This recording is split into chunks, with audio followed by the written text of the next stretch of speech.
Hello everyone, welcome to my class. So friends, आज हम पढ़ेंगे चॉम्स्की प्रिंसिपल्स के बारे में, चॉम्स्की के सिद्धांत के बारे में। चॉम्स्की ने सिद्धांत दिया था भाषा विकास का, तो आज हम यहाँ पे आपको भाषा विकास के सिद्धांत के बारे में बताएंगे। देखिए, चॉम्स्की का जो पूरा नाम था वो था अब्राहम नॉम चॉम्स्की, और इन्होंने भाषा के विकास का सिद्धांत दिया था। चॉम्स्की जो थे ये स्कीनर के आलोचक थे। स्कीनर के चॉम्स्की आलोचक थे, और स्कीनर ने ये कहा था कि बच्चे जो भाषा सीखते हैं वो पुनर्बलन के द्वारा सीखते हैं, मतलब कि रीइंफोर्समेंट के द्वारा बच्चे जो हैं वो भाषा सीखते हैं। लेकिन जो चॉम्स्की का कहना था, चॉम्स्की ने ये चीज़ कही कि ऐसा नहीं है। बच्चे जो भाषा सीखते हैं वो किसी भी रीइंफोर्समेंट के कारण नहीं सीखते हैं, बल्कि बच्चे जो भाषा सीखते हैं वो भाषा को अर्जित करते हैं। उनका कहना था कि बच्चों के अंदर ऑलरेडी एक ऐसी डिवाइस होती है, एक ऐसा उपकरण होता है कि वो जिसके द्वारा भाषा को अर्जित करते हैं, सीखते हैं, और भाषा सीखने की क्षमता बच्चे में जन्मजात ही होती है। मेनली जो इनका प्रिंसिपल था वो यही था, जिसको यहाँ पे हम कुछ पॉइंट्स के थ्रू समझेंगे। देखिए, सबसे पहला पॉइंट जो हमारा है वो है प्लास्टिसिटी, जिसके अंतर्गत हम ये कहते हैं कि जो बच्चा होता है जन्म से लेके किशोरावस्था तक बच्चे के अंदर एक ऐसा स्पंज, एक ऐसी चीज़ पाई जाती है जो भाषा सीखने में उसकी मदद करती है। ये कह सकते हैं कि जन्म से लेके किशोरावस्था तक की, एडोलसेंस तक की जो उसकी एज होती है वो ऐसी एज होती है जिसमें बच्चा किसी भी भाषा को बहुत ही जल्दी अर्जित करने की क्षमता अपने अंदर रखता है। ओके, इसके बाद जो सेकेंड इनका जो पॉइंट था वो था जन्मजात सिद्धांत का, जहाँ पे चॉम्स्की का कहना था कि बच्चे के अंदर भाषा को सीखने की क्षमता जन्मजात होती है।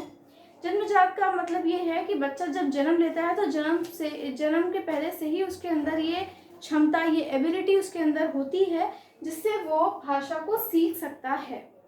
जैसे कि अगर हम बाकी के अपने जो साइकोलॉजिस्ट हैं, वाइगोत्स्की हैं, जिन प्याजे हैं, अगर सबको देखें तो सबकी थ्योरी कहीं ना कहीं अलग थी। जैसे वाइगोत्स्की का कहना था कि जो बच्चे भाषा सीखते हैं वो समाज में रह के सीखते हैं। बच्चे जो भी भाषा सीखते हैं वो, या जो भी चीज़ों से वो ज्ञान अर्जित करते हैं, कहीं से उन्हें जो भी ज्ञान अर्जित होता है वो अर्जित करते हैं समाज में रह के। लेकिन भाषा के मामले में जहाँ पे हमारा चॉम्स्की का सिद्धांत है, चॉम्स्की ने जो ये चीज़ कही, उनका कहना था कि बच्चों के अंदर भाषा सीखने की क्षमता जन्मजात होती है। मतलब वो आके जन्म लेने के बाद यहाँ से भाषा लोगों के साथ रह के नहीं सीखते, बल्कि उनके अंदर पहले से एबिलिटी होती है कि वो भाषा को सीख सके, तभी वो भाषा को सीख पाते हैं। तीसरा पॉइंट आया सार्वभौमिक व्याकरण का, जेनरेटिव ग्रामर। देखिए, जेनरेटिव ग्रामर आपकी क्या थी? इसके अंदर चॉम्स्की का कहना यह था कि बच्चे अपने व्याकरण के खुद ही निर्माता होते हैं, बच्चे अपने व्याकरण को खुद ही निर्मित करते हैं। जैसे कि आपने देखा होगा, मतलब जब छोटे बच्चे होते हैं और जब वो बोलना सीखते हैं तो अक्सर करके ऐसा देखा जाता है कि बच्चे कुछ चीज़ों के लिए अपने ही एक अलग शब्द पैदा कर लेते हैं, या उन चीज़ों को अलग नामों से ही बुलाने लगते हैं। तो ये इस तरह से हम कह सकते हैं कि बच्चे अपनी भाषा के नियमों को खुद ही बना लेते हैं, अपने हिसाब से ही बच्चे अपनी भाषा के नियमों को बना लेते हैं, और भाषा के नियमों को ही व्याकरण कहा जाता है। इसलिए कहा गया है, ये सार्वभौमिक व्याकरण का जो कॉन्सेप्ट है ये इसीलिए आया कि बच्चे अपने व्याकरण के स्वयं निर्माता होते हैं, वो अपने व्याकरण का निर्माण स्वयं ही कर लेते हैं। चौथा पॉइंट हमारा है भाषा अर्जन उपकरण का। ये बहुत ही इंपॉर्टेंट पॉइंट है, लैंग्वेज एक्विजिशन डिवाइस। देखिए, यहाँ पे चॉम्स्की का कहना ये था कि हर एक बच्चे के अंदर भाषा अर्जन उपकरण या लैंग्वेज एक्विजिशन डिवाइस ऑलरेडी होता है। हर एक बच्चे के अंदर ये चीज़ होती है, तभी वो बच्चा भाषा को सीख पाता है। अगर व्यक्ति के अंदर ये डिवाइस ना हो तो व्यक्ति इस लैंग्वेज को ना सीख पाए। उनका कहना यह है कि हर एक व्यक्ति जब जन्म लेता है, मनुष्य जब जन्म लेता है तो उसके अंदर ऑटोमेटिक ये भाषा अर्जन उपकरण होता है, जिसके कारण वो भाषा को सीख पाता है। जबकि जो बाकी के साइकोलॉजिस्ट थे उन्होंने ऐसा कुछ नहीं कहा था। उनका कहना बस यही था कि जो लोग मतलब बच्चे जो भाषा सीखते हैं वो समाज में रह के सीखते हैं। हम जैसा अपने आसपास हमारा वातावरण होता है हम उसके आधार पर सीखते हैं। मगर यहाँ इनका कहना था कि ऐसा नहीं है कि सिर्फ हम समाज में रह के चीज़ें सीखते हैं। हमारे अंदर वो अर्जित करने की क्षमता है, हम उस क्षमता को लेके हमने जन्म लिया है, वो उपकरण हमारे अंदर विद्यमान है, इसी कारण हम एबल हैं चीज़ को सीखने में, भाषा को सीखने में। फिफ्थ पॉइंट आता है जैविक सिद्धांत, बायोलॉजिकल थ्योरी। इनका जो भाषा विकास के सिद्धांत के अंतर्गत जो जैविक सिद्धांत से रिलेटेड जो पॉइंट था वो ये था कि इनका कहना यह था कि जो मनुष्य है, मनुष्य के अंदर वो क्षमता विद्यमान है कि वो भाषा को सीख सकता है। मनुष्य वो प्रजाति है जो भाषा को सीखने में सक्षम है।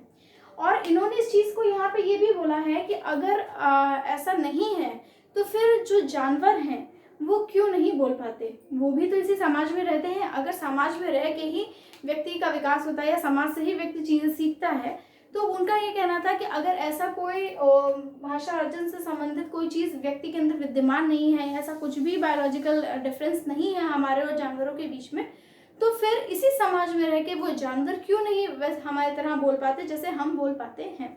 तो ये इनका बायोलॉजिकल इनका सिद्धांत था। तो यहाँ पे मैंने आपको भाषा विकास के, लैंग्वेज डेवलपमेंट की जितनी भी थ्योरी थी मैंने आपको कम्प्लीटली यहाँ पे बताई है, समझाई है। और इसी के साथ ये बोला जाएगा कि भाषा विकास में चॉम्स्की का बहुत ही ज़्यादा योगदान रहा है। अक्सर ये भी पूछ लिया जाता है कि ये किसके आलोचक थे, तो चॉम्स्की ने आलोचना की है स्कीनर की। इस चीज़ को आप ध्यान रखिएगा। और सोचे जो थे वो चॉम्स्की के गुरु थे, या ये कह लीजिए कि चॉम्स्की ने इनके ही अंडर में ही काम किया है। ओके, सो यहाँ पे आज हमने चॉम्स्की थ्योरी डिस्कस की है। आगे के नेक्स्ट वीडियोस में हम और कई सारी थ्योरी डिस्कस करेंगे। साथ ही साथ मैं आपको बोलना चाहूँगी कि चॉम्स्की की जो ये थ्योरी है ये भाषा विकास की थ्योरी है। और भाषा पैडागोजी का एक ऐसा पार्ट है जो आप कुछ भी अगर तैयारी कर रहे हैं, हिंदी की, आपका इंग्लिश सब्जेक्ट है या संस्कृत सब्जेक्ट है, तो हर एक में आपके लिए चॉम्स्की की जो थ्योरी है बहुत इंपॉर्टेंट है। साथ ही साथ चाइल्ड डेवलपमेंट में भी आपको चॉम्स्की थ्योरी पूछी जा सकती है। हिंदी, इंग्लिश, संस्कृत, इन सभी लैंग्वेज के जो पेपर आएंगे उसमें भी चॉम्स्की की थ्योरी आपके लिए मोस्ट इंपॉर्टेंट है। तो हर पॉइंट से देखा जाए चॉम्स्की बहुत इंपॉर्टेंट है। और चॉम्स्की से रिलेटेड क्वेश्चन सीटेट के पेपर में ज़रूर से ज़रूर आता है। अक्सर करके इसका क्वेश्चन इंग्लिश के पेपर में देखने को मिलता है और चाइल्ड डेवलपमेंट में भी देखने को ये मिल जाता है। जिसे आप अच्छे से लर्न कीजिएगा, समझिएगा, स्क्रीनशॉट कीजिएगा और अच्छे से याद कीजिएगा। So thank you friends, thank you for watching.